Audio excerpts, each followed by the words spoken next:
Hello everybody, welcome back to the shop for another Screwy Tuesday.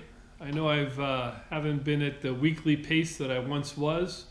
Life has changed around here with the household and taking care of my son, and don't get as much shop time, evening time that I was accustomed to, but life changes and it'll change again. So I got a nice video for you tonight. We're going to go visit my good friend Carl. It's going to have some nice machining in it. We're going to talk about his Rivett 9-inch turret lathe. We've done some earlier videos on it, and if I remember, I will put some cards in there back when he was working on setting up the machine.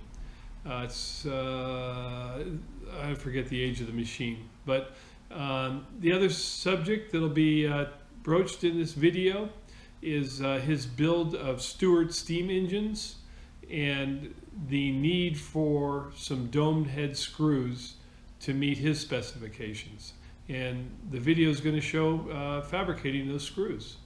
So I hope you enjoy the video, and hope to see you again on the next video, whether it's a Screwy Tuesday or some other adventure that I'll get on video.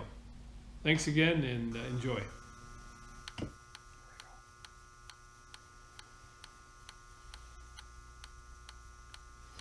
Hello guys on Chuck's channel. This is Carl again.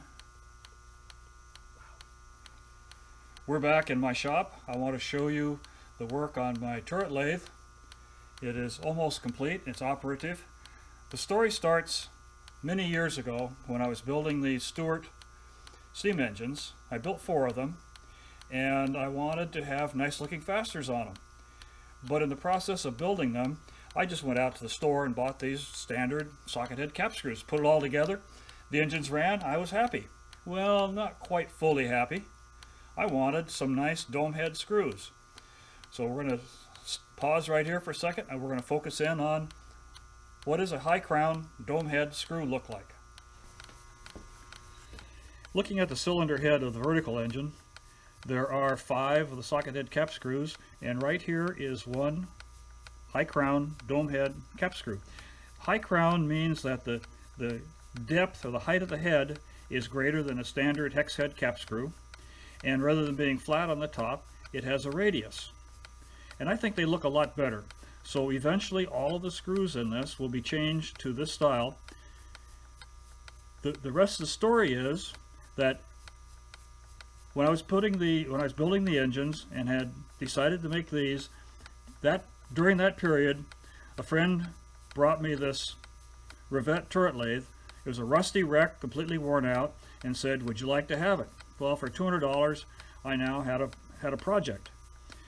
The primary purpose of that turret lathe was to make these screws, and so now we're going to go over and we'll start looking at the lathe. We're going to look at some of the tooling and the setups, and I'll show you a little bit about running a turret lathe.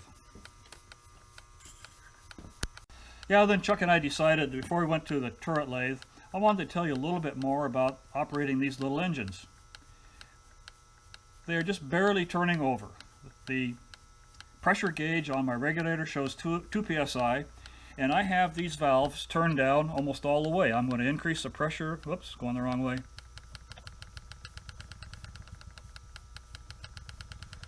There's the speed it'll operate at 2 psi.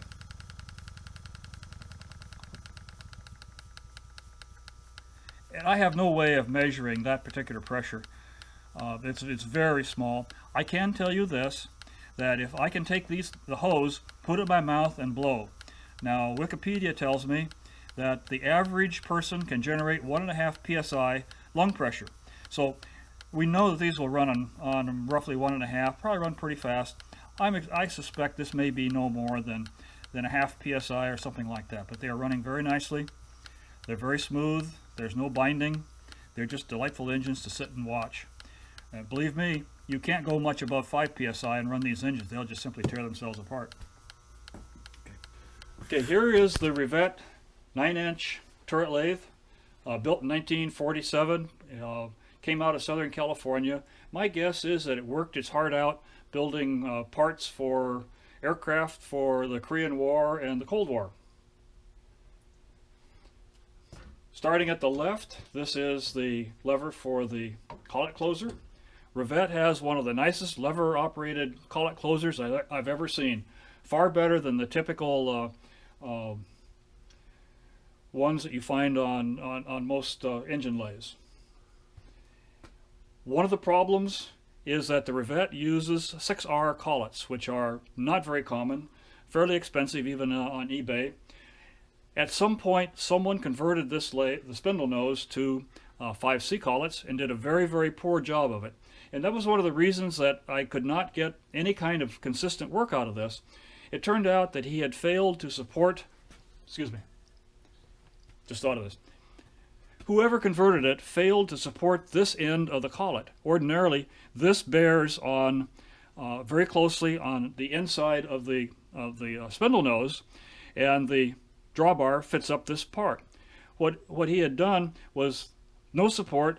The only whole thing that held this end of the collet was the drawbar, which was loose, and that meant that this collet could wobble just slightly as it seated. It would never seat quite straight, and sometimes it would point in different directions. So that led to a long session. I had to bore his adapter out, I had to fit a new sleeve, and then I had to purchase and install a 5C adapter. It was from I think a Morse 5 or 5.5 taper. I had to taper bore this, fit this, and make sure that it all came into a proper fit and concentricity. Pretty close, not perfect. It runs between 2 and 3/10 run out, which for the quality of work that I'm doing here is quite acceptable. So next thing, going this direction, this is a lever operated cross slide. It carries 2 tools. That's the maximum you can do. Turret lathe primarily works on the end of the stock and only does a little bit crosswise. So it's just kind of the reverse of an engine lathe. So in this particular setup, I have a parting tool in the back and then a little tiny grooving tool, which you don't see in the front, and I'll show you at some point what this tool does on the part. Over here is the turret, and this is the turret operating lever. Every time you push the lever, a new tool is positioned into the work. You make your cut, go to the next tool position. This is the reason that these are popular for production, is they are rapid. But a guy has to sit there and operate that lever all day long. I'm glad I never had that job. Another advantage of a turret lathe is that the distance that this tool traverses the work is controlled by stops. Long screws locked in place, and every time that the turret indexes, the stop indexes, so that the distance is automatically controlled. Once this is set up, it just runs parts all day long. Going to set the turret in the middle. We'll look first at the order of operations. This is a stock stop, sets the length of the stock protruding out of the collet.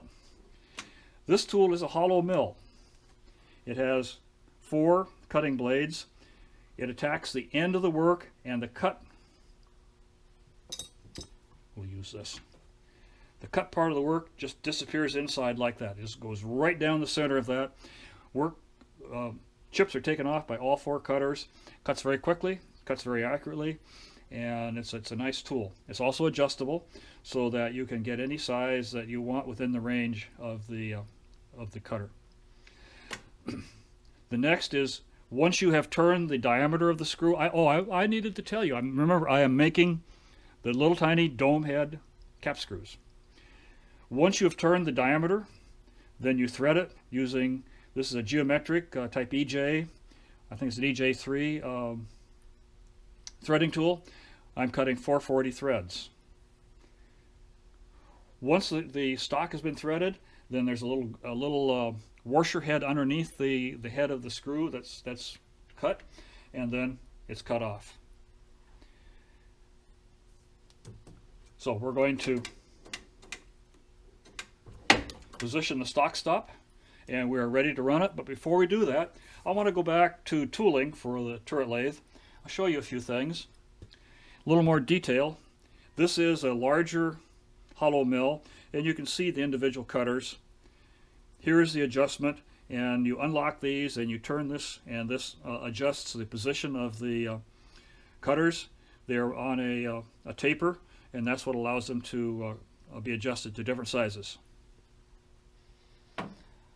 I have two examples of fixed size hollow mills. These would be made by a tool maker. I believe you can get some stock sizes off a catalog order, but typically I think these would be made by a tool maker in the factory to the size necessary. There are other ways of turning an outside diameter. This is a box turning tool. It has a steady rest built in. There's two steadies. These are not locked in place right now, that's why they wobble. You can see the cutter right here. You can see the little 1/4 inch, 3/16 cutter. And if you look carefully, you can kind of see that the cutter, it does not approach the work radially as in an engine lathe. It is a tangent cutter, similar to the diamond tool I think some of you will have. Comes out of Australia. So this is a tangent cutter, roller backrests, and you can set any diameter by this screw right here. Unlock it and set this. Oh, and then you also can set it on this. And this piece right here I made, and I'll show you how I did that little hex in a second. Another type of turning tool, OD turning tool. Here is the rests. These are not roller, these are a fixed blade, and the tool is adjusted by loosening a set screw and tapping this in. Kind of a crude adjustment, but again, this tool comes in radially. The previous one I showed you comes in tangentially. Make all kinds of holes in your work. Standard drill chuck. Here is a vise for small drills. A little more complex because you lock these screws down and to hold the drill in the V-block, but now you have to adjust it this way to get it centered on the work. I don't have any experience with these. I don't know much about them. I just happen to own one. So, oh, and last but not least, here's another style. This is also adjustable, and it takes a bushing to hold each tool. Now, on to threading. This threading uses chasers, which are very much like a pipe threading die head. This one is an acorn die. It has 4 individual, I don't know what you want to call them, teeth, and it goes in a die holder like this. This is a smaller size. This is a number 3. I forget, this is a number 1, I think.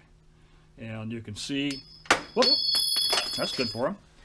You can see the die in here, and the nut, and the size of the thread is adjusted by screwing the nut down, and that collapses. Chuck will give me the acorn die that I dropped.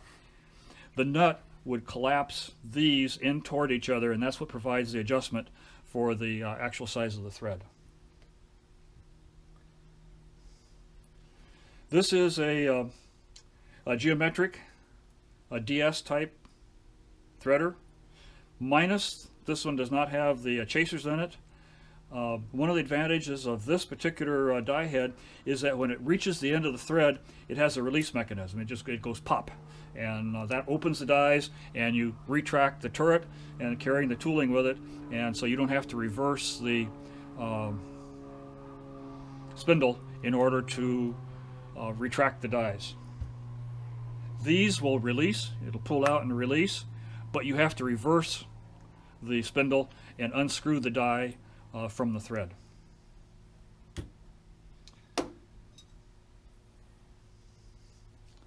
Back to the tangent type roller box tool. This little adjustment screw has a hex broached into it, and this is my offset rotary broach held in the turret. It has a cutter on this. The axis of the cutter is at a 2-degree angle, and so it wants to wobble. And the advantage of the wobble is that as this thing goes around in a hole, it kind of wobbles just a tiny little bit and removes little tiny chips. and it just pushes the chips down the hole. So this will make a hex. This looks like, I think it's 532, be my guess. A little bit bigger than 1/8. Okay, we're going to turn the lathe on.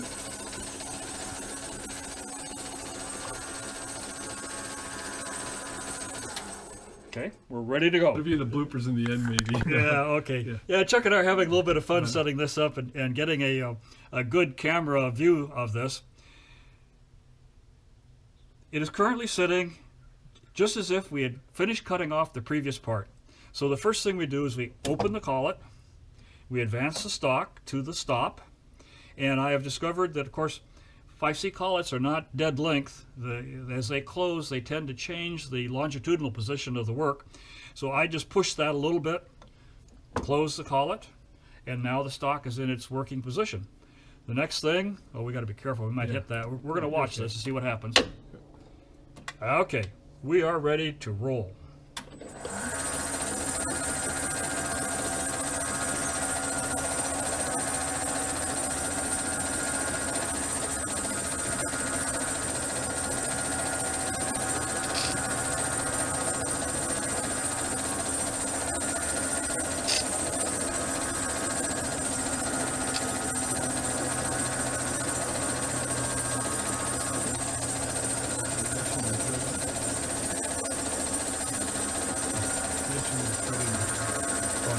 Okay, you can see that I've reduced the diameter from a 3/16 hex down to 0.110, which is the body diameter for a 440 screw. And I'm approaching the finished length. Take a few more cuts here. That's it. The stop has, how am I going to say this? Can't go any farther. We've reached the end of the stop, so we retract the work. Uh-oh, we're going to hit the camera. Okay, we're back.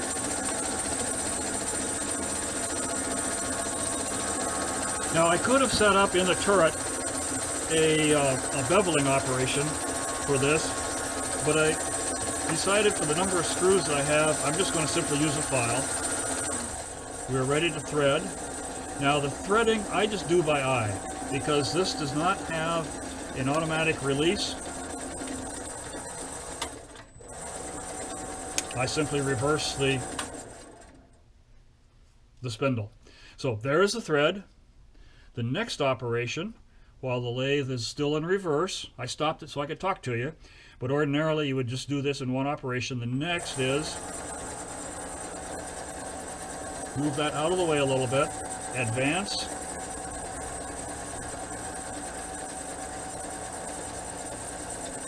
Don't know if you can see that, but that little tiny cut provides the washer head undercut at the base of the head of the screw. That way, when you tighten the screw down on a piece of painted work, it doesn't leave scratches. The washer head is recessed inside, and any scratch is no longer visible. And so while it's still in reverse, we part off.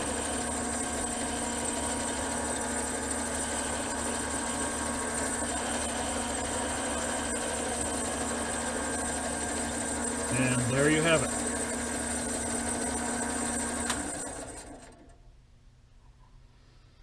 We'll dig that out. Oops. Ordinarily I catch them, but I thought, well, my hand was going to be in the way, and you wanted to see the end of the cutoff. There is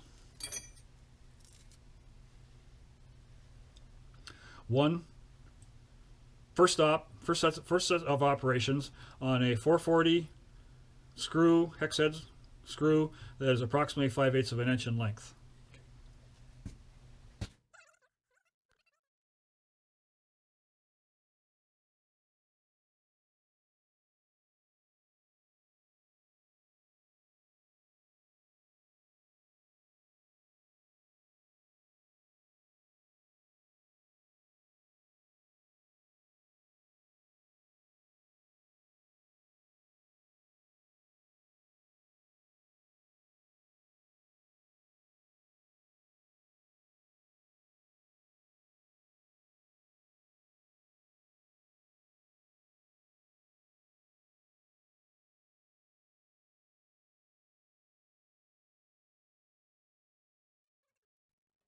You guys noticed that the left end of the lathe spindle is up against the wall, and I needed to feed longer stock through the into the spindle, and there's only one way, and that's to cut a hole in the wall.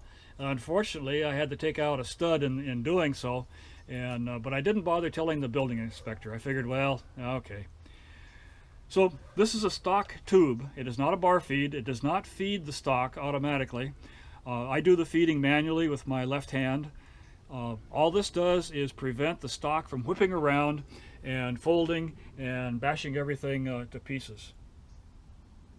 So if Chuck will pan along the length of this thing, we're going to look down here. This is just channel iron with some pieces of wood set into it. And if we look all the way over here, I don't know if you can see it, to get a 6-foot bar in, I had to bore a hole in the shelf of my garden tooling. But I could just get a 6-foot bar in there and feed it in and go to work on it. So that's the that's the stock feed, and like I said, the weight of this keeps the stock from vibrating and bouncing around and causing problems. And you can show the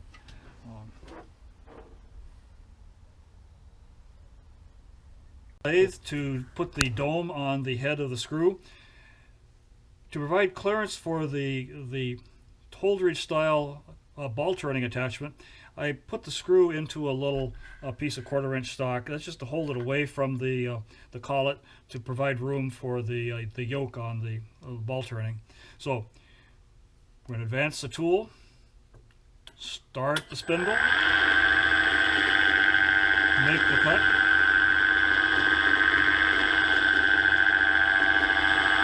retract the tool,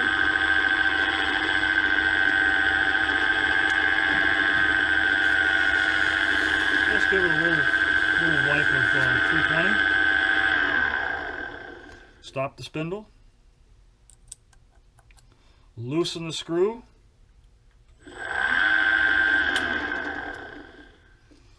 And there is a nicely formed dome head. Now I could have ground a special tool and held it in the parting tool so it would both part and do the radius at the same time. And I decided, you know, I'm not a good enough tool grinder, so I made this Holdridge style mini radius attachment. So next view, we're going to take a look at the attachment itself. Okay, here is the radius tool.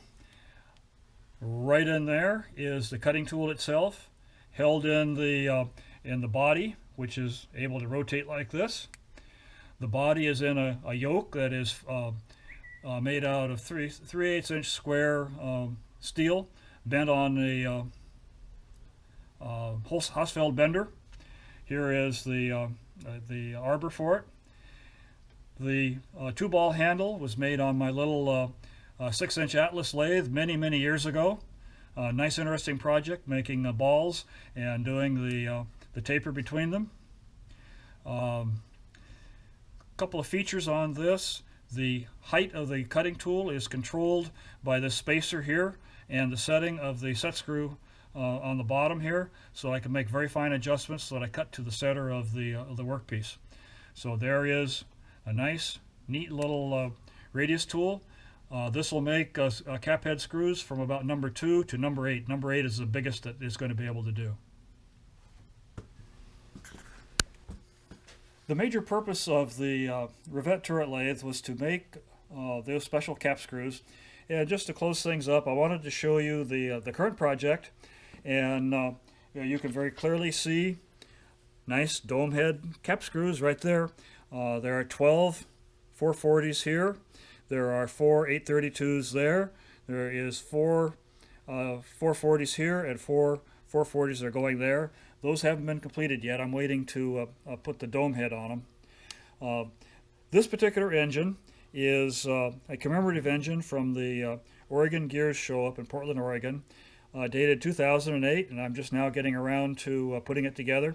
I actually bought this at the last show that they had, which was, I think, maybe 3 years ago, which would have been 2014. It is a double-acting rotary valve steam engine, and this is the rotary valve. You can see there are 4 slots cut, and that controls the admission of, I'm running it on compressed air, controls the admission of air and the exhaust of air into both sides of the cylinder, excuse me, both sides of the piston. Here's the piston rod, and the connecting rod, and the gland nut, which there will be a little bit of stuffing going in there to keep leaking from around here. And the one thing I want to show you right there, I don't know if you can see that very well, there is a scale model of a cutter key made out of D-shaped half round wire. Took number 22 gauge steel wire, filed it half off, and bent a little cutter key. A lot of fun with that. And there were problems with this particular design. The guy did an okay job here and there, but the piston rod was too short. I had to make a second one, but it gave me an opportunity to do a better job. And I want to show you how to make something long and slender like this particular example. I made out of 3/8 round stock, so the first operations were to cut the shoulder for the piston. Piston goes right here on this diameter, and the piston nut goes here. And once I had that, then I could screw a piece of 3/8 stock on with a center, and now I could work this between collet and center and turn this diameter and turning a little bit of this so that I can clear the joint between the stub and the piston rod. So that's just a nice way. Otherwise, you'd have to step cut this and fight it and do a little filing and sanding to get it reasonably true. So again, the primary purpose of the lathe was to make these nice looking high crown dome head cap screws. Okay guys, thanks for watching. Okay guys, I lied to you. Chuck and I were looking at this and I says, oh, I should have said something about the lagging. This is 24 pieces of red oak staves. You can just barely see the joints between them. Interesting project. In order to get these cut exactly to the 7.5 degree angle, I used a precision vise mounted on a sine plate, and I did those in the vertical mill. Assembled them onto a kind of a loose-fitting mandrel, held with a couple of rubber bands, and so each piece was glued, set next to the next one, underneath the rubber bands, and you gradually build this thing around, and pretty soon you have a nice round piece of lagging. The outside of this has not been turned. That was only sanded.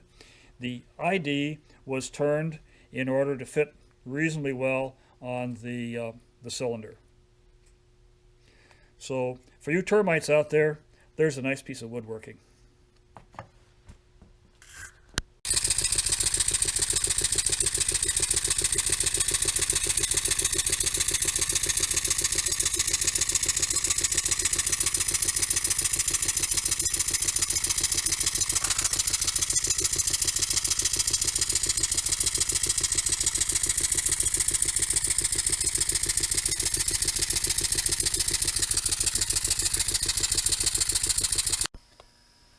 Well, the engine is finished, together, running, runs reasonably well. As you can probably hear, it has a little bit of a rod knock. I'm going to talk about it for just a little bit, and then we're going to put it together, and I'll show you part of the problem. So, as I said, this is a double-acting steam engine. It admits air to the top of the cylinder, or the top of the piston and the bottom of the piston, and exhausts it in the opposite way. The valve is, I showed you last time, is inside this block. Here's the intake port. Here's the exhaust port. Little tiny flywheel, doesn't do a whole lot. And if we roll this thing around, you can see the business end, the piston rod, the stuffing box, the gland. The sealing material is just a coarse cotton string that has been coated in graphite, a little bit of oil. You can see the piston rod, the crankshaft. It was a little tight when I started running. It'll only run on 15 psi, something like that. Part of the problem is that there's a lot of pressure drop through all the ports and this little tiny copper tubing.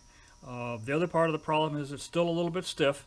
There is no binds in it, but it's a little stiff, and probably most of the friction is in this valve operating in the block. That will eventually, it is smoothed out from when I started. That will eventually, I think, run fairly nicely. I'm going to stop for a second and put air on it, and I'm going to show you one more thing. You can hear the knock, and some of that noise is force is being coupled into my workbench. The plywood bench will amplify the noise. If I pick it up, you can just barely hear the knock. It's not really a hard rod knock, but it clearly, the engine is not very well balanced. And I did make their design for the semi-balanced crankshaft, but it does have some unbalanced issues.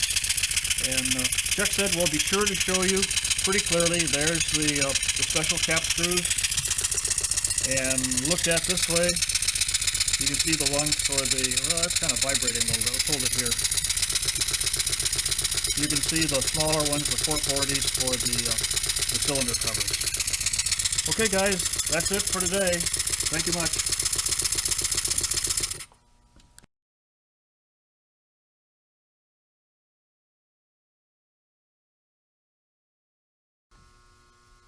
Well, they ran every single time before you got here. That's the way it works when the camera turns on.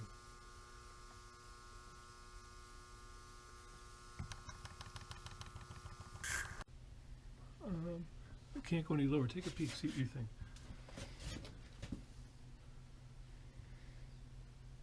Well, I can see that. Yeah, let's try it. Try it. Okay, what you do is cut that earlier off where I started running. I got a little ahead of so myself. the camera's on right now, so You're going to cut this off too. Yes.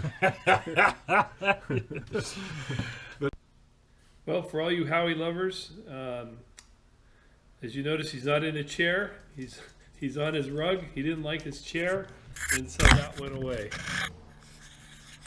And he had to come over and say hello, knock the camera. All right, there he goes. He's going to go find a toy so we can play.